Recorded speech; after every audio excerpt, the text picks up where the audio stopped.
Welcome to Horrify.world's Madness Marathon. To celebrate Halloween, the Horrify.world crew has made the Madness Marathon Halloween calendar. Every day we open a door, and behind every door is a recommendation for a free horror game that you should play.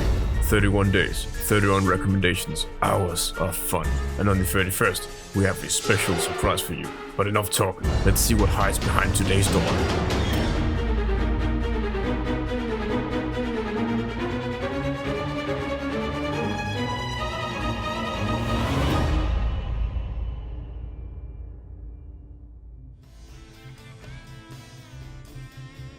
If you're in the know, then you know that the Silent Hill franchise can be divided into two: the Japanese Silent Hills and the Western Silent Hills. The Japanese Silent Hills are mostly regarded as classics, whereas the Western games are frowned upon. I like most of them, and I consider Shattered Memories and Downpour among some of my favorite out of the whole series. And I think some of the others have good ideas, in particular Silent Hill Homecoming, which has a really interesting premise but fails in execution. And if you're wondering what Silent Hill I would like to see remade, it would be that one. The others are fine and don't need it, but Homecoming does. Homecoming has, a bit of a turd-covered golden nugget hidden inside it.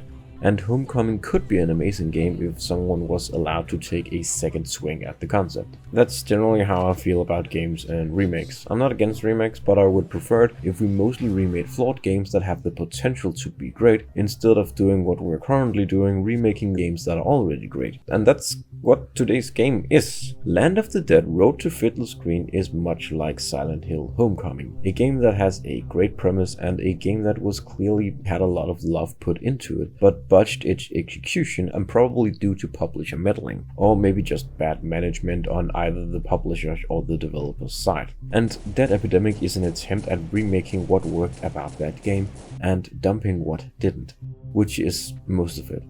And it's a noble attempt, and it's a decent game, and it's much improved over the original experience. The story this time is still nothing to write home about, but there is a story that goes beyond, "Oh well, there was this weird lady outside my house, better go to the place where the movie that I'm a tie-in to is gonna be set." In Dead Epidemic, you were part of a team that was trying to prevent a terrorist attack, and you succeeded, but only for a little while. It's not outright confirmed that they were the ones that started the outbreak, but while foiling their attempt to unleash something, one of your teammates caught a virus and died, but he didn't stay dead for long. In the months following the outbreak, you learn of the terrorist organization's whereabouts, and you go to confront them, but you and your team are shot down while in transit to the island where the terrorist organization is hiding, and you emerge from the sunken wreckage of a helicopter as the only survivor. It's up to you to make your way to the stronghold and take them out, and on the way there you'll make a few friends, a couple of enemies, and murder a lot of zombies. Road to Fiddler's Green, strangely enough, had a very ambitious set of game systems at work, but they were never given a whole lot of game to work with. Zombies will only die if you shoot them in the head, and it has to be squarely in the head or else it won't count. In Road to Fiddler's Green, it just led to a lot of awkward dice roll gameplay, but Dead Epidemic has iron sights, so shots can be a lot more accurate, and it's much easier to consistently land them, especially later on when you get a hold of some of the better guns. The headshot mechanic is just one feature of the game's dismemberment system, and just like with headshots, it was hard to use the system to your advantage in Fiddler's Green, and it rarely came into play.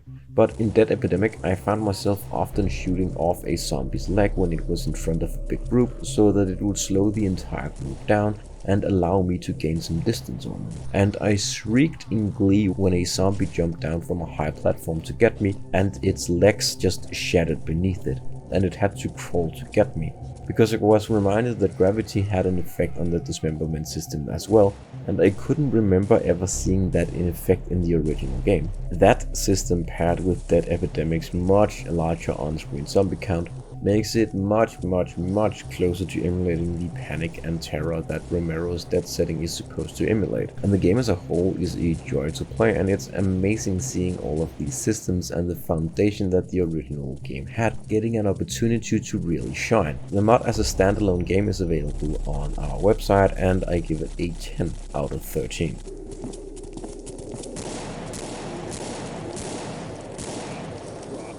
And I hope you've enjoyed this video, and I hope you've enjoyed the game in the video. Remember to go visit Horrify.world tomorrow and every day after for the remainder of October. You know, to see what other great free games are out there. From all of us here at Horrify.world, stay extra spooky during this month and take care.